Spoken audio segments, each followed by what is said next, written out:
4,000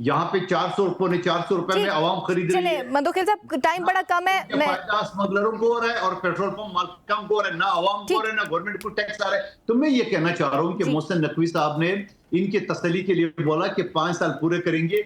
U turn तो जो turn जो ना इमरान खान ने जो इंट्रोड्यूस किया है कि बड़े आदमी तो यू टर्न लेते हैं, तो मोहसिन नकवी साहब भी कल बड़ा आदमी बन जाएगा, यू टर्न लेके बोलो मैं मजाक कर रहा था, फिर क्या होगा? मतलब टाइम भी खत्म हो गया है। मैं शफकत साहब क्लोजिंग रिमार्क्स दे दें। आप पर क्वेश्चन उठाया था बाबर साहब ने कि सोहेल अफरीदी साहब जो है वो सिर्फ कारकुनों को खुश कर रहे हैं, लेकिन फिर वो किसी के पाँव में भी बैठ जाते हैं। Closing remarks. अच्छा, पहली बात तो ये आपने शहबाज शरीफ का हवाला दे रहे थे, से सोहेल का नाम ले लिया इन्होंने। अच्छा, पहली बात तो ये कि मेरा जो पहला वाला चैलेंज था, कादर मंदोखेल साहब तो वो नहीं माने और ना वो उसने कुछ कहा उस पे कि जेल का विजिट करते हैं, लेकिन उन्होंने जो मेरी बात की तस्दीक की है कि लोग हमारे शहीद हो चुके हैं, तो कम से कम बाबर साहब को कम से कम उसका जो मैंने चैलेंज दिया था वो मैं जीत चुका हूँ और ये हार चुके हैं। अच्छा। कम से कम इससे फिर पूछे कि आपने जो आप नहीं जीते, मैं रिकॉर्ड मंदोखेल साहब ने सेकंड कर दी बात, वो कह रहे कोई एक केस होगा। नहीं वो आप जीत चुके हैं, मैं मानता हूँ जी। अच्छा, तीसरी बात ये है कि देखें, अच्छा हुआ कि ये जो एक दूसरे पे इल्जाम लगा रहे हैं, मैं कादर मंदोखेल साहब की इस बात से इत्तेफाक करता हूं कि IMF ने खुद ही कहा है कि इत्तेफाक करते किसी बिलावल भुट्टो को अपोजिशन लीडर ना बना दें। 5,300 अरब रुपए नवाज शरीफ की हुकूमत और शहबाज शरीफ की हुकूमत ने खाए हैं। तो ये जो इनके ऊपर इल्जाम लगा रहे हैं कि सनाउल्लाह साहब कह रहे, राणा सनाउल्लाह साहब, तो उनकी बात भी थी, शायद मैं नहीं समझता, लेकिन IMF के सामने उनका जो सवाल बनता है वो छोटा पड़ता है और कादर मंदोखेल और हमारा जो है ठीक हो गया। बहुत शुक्रिया शफकत या साहब, अभी आगे और तमाम मेहमानों का शुक्रिया प्रोग्राम में ज्वाइन करने के लिए। नाज़रीन, इसी के साथ प्रोग्राम का वक्त खत्म हो गया। अपनी मेज़बान ईमान नवाज़ को दीजिए इजाज़त, अपना ख्याल रखिएगा। अल्लाह ने के बाद।